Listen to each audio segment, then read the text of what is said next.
রাগ করলা, বল বিসমিল্লাহ। একবার কও বিসমিল্লাহ, বিসমিল্লাহ। আরেকবার কও সুবহানাল্লাহ। সুবহানাল্লাহ। রাগ করলা? না। রাগ করলা? এই কথা বলাই কি আপনার রাগ করলেন? রাগ করেন নাই তো? রাগ করলা? না। এই নামগুলো নিলে ভালো না ক্ষতি? ভালো। তোমার চারটে কথা বলে যাবো। কথা তো একটা মনে পড়ছে, এটা কি কইলে তা? আমাদের দেশে একটা কথা টোল এসে গেছে যে বল বিসমিল্লাহ, বল সুবহানাল্লাহ, রাগ করলা। যে এই কথাটা বলাটা ইমানের জন্য কতটুকু ভয়াবহ এবং এই কথাটা নিয়ে টোল করলে সত্যিকার একজন মুসলিমদের জন্য এটা জায়েজ আছে কি নাই এবং এইটার ভয়াবহতা কত দূর, এই বিষয় নিয়ে আলেম ওলামাগণ মুখ খুলেছেন। চলুন আমরা সেই বক্তব্যটা শুনে আসি। রাগ করলা, বল বিসমিল্লাহ, বল সুবহান। আপন বন্ধু বান্ধব, কাছের মা বাবা মা থাকে, যখন তোমার কাছে টাকা পয়সা থাকে না, তোমার আত্মীয় স্বজন কোনো বন্ধু বান্ধব তোমার কাছে থাকে না। কথাটা ঠিক না বেঠিক? ঠিক। রাগ করলা? না, না। এই কথাগুলা মাআযাল্লাহ, এটা মুসলিম সমাজের জন্য এর চেয়ে বড় লজ্জাস্কর বিষয় আর হতে পারে না। আমরা এখন দেখতে পাচ্ছি যে হয়তো কোনো গণক, সে গণ্ড মূর্খ, তার কোনো জ্ঞান নেই, পাপিষ্ট নরাদম সে, তার এই কথা ভাইরাল হওয়ার পরে এখন কেন আমাদের সবার বলতে হবে রাগ করলা, বল বিসমিল্লাহ, বল সুবহানাল্লাহ। এই তার কথা মতো যারা এই জাতীয় আল্লাহ রাব্বুল আলামিনের এই পবিত্র বিসমিল্লাহর মতো বরকতি বিষয়, সুবহান আল্লাহর মতো দাড়িপাল্লা ভারী করে দেওয়ার মতো ওজন সম্পন্ন বিষয়কে নিয়ে যারা ট্রোল বানাচ্ছে, মাআযাল্লাহ, আমি বলবো খবরদার, এই জাতীয় ট্রোল আপনারা করতে যাবেন না। একজন গণকের কাছে স্বাভাবিকভাবেই যদি আপনি যান, গমন করেন, নবী আলাইহিস সালাতু ওয়াস সালাম বলছেন, মান আতা কাহিনান আও আররাফান ফাসাদ্দাকাহু বিমা ইয়াকুল ফাকাদ কাফারা বিমা উনজিলা আলা মুহাম্মদ সাল্লাল্লাহু আলাইহি ওয়াসাল্লাম। গণকের কাছে যারা যাবে, যারা হাত দেখাবে, যারা এগুলা বিশ্বাস করবে, গণকের কথার ওই তাবিজ নিবে, গণকের কথার ওই গাছের শিকড় নিবে, নবীজি বলছেন ফাকাদ কাফারা বিমা উনজিলা আলা মুহাম্মদ সাল্লাল্লাহু আলাইহি সাল্লাম, তার ইবাদত আল্লাহর কাছে কবুল হবে না, তার ইবাদত নষ্ট হবে।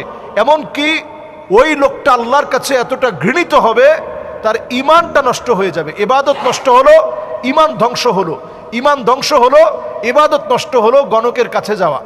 তো আমাদের দেশে দেখা যায় গণকরা অনেক দিন ধরেই এগুলো করে তেমন একটা তারা ভালো সুবিধা করতে পারছিল না।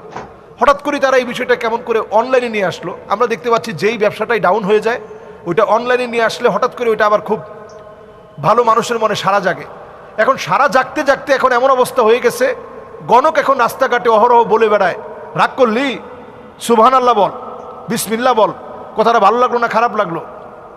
আপনি চিন্তা করেন, বিসমিল্লাহকে কেউ যদি বলে বসে যে বিসমিল্লাহ ভালো লাগে নাই, সুবহানাল্লাহ ভালো লাগে নাই, তৎক্ষণাৎ ওই লোকটা কাফের হয়ে যাবে। যে লোকটা বিসমিল্লাহকে ভালো লাগবে না এটা বলার সঙ্গে সঙ্গে কাফের হয়ে যাবে। তাহলে সে যে কথা বলতেছে মানুষের ঈমান হরণের জন্য এক একটা কথা যথেষ্ট।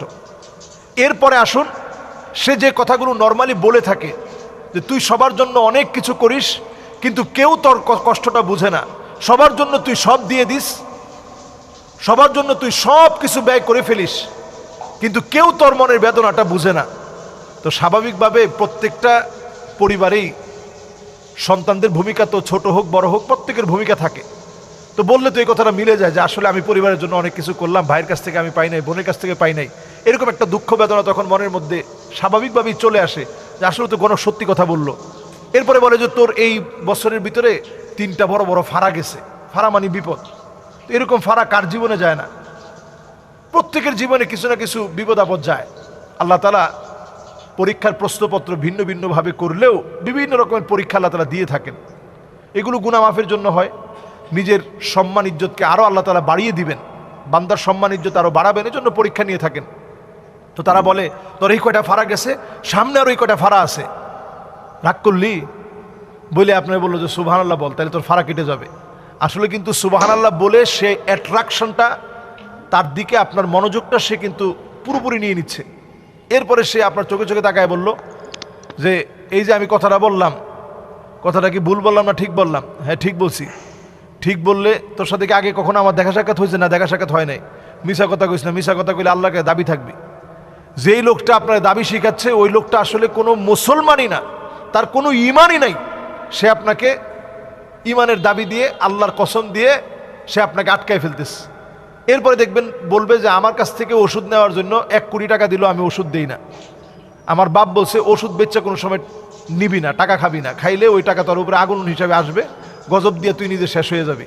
তা টাকা নিচ্ছি কিসের জন্য? টাকা নিচ্ছি পেটের জন্য। ওই মানে ঘুরায় পেঁচায় সে আপনার কাছে একটা গাছের শিকড় অথবা একটা গাছের পাতা একেবারে বুং বাং দিয়ে আপনার কাছে বিক্রি করে চলে গেল, আপনি মনে করলেন যে আপনার ভাগ্য পরিবর্তন হয়ে যাবে। কোথাও কোথাও একটা পাথর বিক্রি করে দিয়ে গেল, আপনি মনে করলেন এই পাথর আমার ভাগ্য পরিবর্তন করে দিবে। টোটাল এই বিষয়টা সম্পূর্ণরূপে শিরক, এগুলো ঈমান বিধ্বংসী বিষয়। এজন্য আমরা এগুলো নিয়ে ট্রল করব না, এদের কাছে যাওয়ার প্রশ্নই আসে না। যত রকমের আংটি হোক, এই যে আমরা আংটি পরেছি, এই আংটিটা হচ্ছে শুধুমাত্র, এই আংটিটা শুধু না, অন্যান্য যত আংটি আমরা পরবো, এটা শুধুমাত্র একটা বৈধ ফ্যাশন।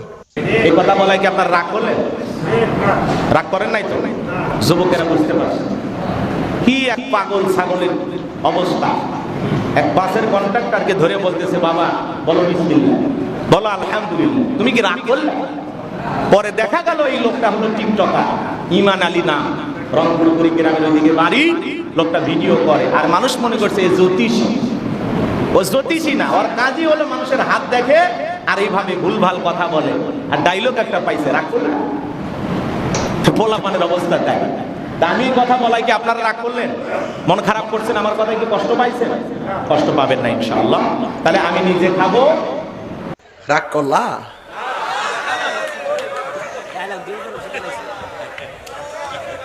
কত তো একটা মনে পড়ছে, এটা কি কইলি তা? এটা সাংঘাতিক বিপদ। ওই যে চিড়িয়াখানাতে এক বেড়ায় গেছে, এক বেডিয়ে মহিলা গেছে চিড়িয়াখানা গিয়া, সেরা বান্দর রে সব করে একটা আম দিছে, এটা দিয়া বান্দর আম দিছে। বেটি তো মনে করছে বান্দর এসে গিয়ে আমটা খাইবো, এটা বান্দরে করছে কি তা আমরা আতর লইয়া সেরা এটা পিছনের রাস্তার কাছে নিয়ে আবার রাখা দিছে। বেডিও খুব লজ্জা পাইছে, দেখছো কত বেয়াদব বান্দর। তখন ইয়ারে কইছে, চিড়িয়াখানার যে গার্ড, হ্যাঁ ডাক দেখো তোমরা বেয়াদব বান্দর না হোক কই কিতাব সাফা, কই যে এই কাম করে বসে আমি বান্ধব দিছি মুহে খাইতো আম, আর এটা নিয়ে পিছনের রাস্তার মধ্যে ধরে রাখছে। তারপর একটা ঘটনা আছে, কয় কি ঘটনা, কয় এর আগে একজন একটা আম দিছি, এটা আস্তা মুহ দিয়া লাইছি। মুহ দিছে পরে এটা বুঝছে না, সাপাইয়া যে খাওয়ান লাগবো, সিপ্পা খাওয়ান লাগবো বুঝছে না, আস্তা মুহ দিয়া লাইছে। 3 দিন ধরে পেশাব হয় না, পায়খানা হয় না, আম গিয়ে আটকাই গেছে গা পিছিয়ে দিয়ে। পরে ডাক্তার এসে অপারেশন করে টাইপটা এরপরে আম বার করছে। ওখান থেকে যে যেটা দেয় এটা হ্যাঁ নিয়া চায়, এটা বারুই বলি। সুপ্রিয় দর্শক শ্রোতা, আজকে আমরা যে সমস্ত ওলামা কিরামগণের মুখ থেকে এই সমস্ত বক্তব্যগুলো শুনে আসলাম, সত্যিকার আমাদের দেশে কিছু গণক ঠাকুর এবং কিছু আউল বাউল ফকির ফকরা, তাদের কথাবার্তা এগুলো আর চলে না। তারা এখন এই সমস্ত বিষয়গুলো অনলাইনে এনে তাদের এই কথাগুলোকে ভাইরাল করে দিচ্ছে। কিছু অসাধু এবং অসামাজিক লোক তারা এই বিষয়গুলো নিয়ে একটা আল্লাহ তাআলার পবিত্র নাম, বল বিসমিল্লাহ, বল সুবহানাল্লাহ, এত বড় একটা কুদরতি নাম, এইটাকে নিয়ে টোল করতেছে, তামাশার পাত্র করে ফেলেছে। সত্যিকারই এটা মুসলমানদের জন্য বিপজ্জনক এবং কিয়ামত অতি সন্নিকটে। তো আমরা হয়তো অনেকে মনে করি যে কিয়ামত অতি সন্নিকটে, তাহলে আমি হয়তো আর বেশি দিন কবরে আমার আযাব করতেও শুয়ে থাকতে পারি জি না, এটা বলে যান। কিয়ামত অতি সন্নিকটে আসা মানে আমাদের পাপাচার আরও বেড়ে যাওয়া, আমল, আমাদের যে নেক আমল সেটা আরও কমে যাওয়া, এটাই হলো কিয়ামতের আলামতের একমাত্র লক্ষণ। তো সম্মানিত দর্শক শ্রোতা, এই বল বিসমিল্লাহ, বল সুবহানাল্লাহ, রাগ করলা, এই ধরনের টোল যেন আমরা মুসলিম হিসাবে না করি। আল্লাহ পাক আমাদেরকে হেদায়েত দান করুন, হেফাজত করুন। আসসালামু আলাইকুম ওয়া রাহমাতুল্লাহি ওয়া বারাকাতুহু।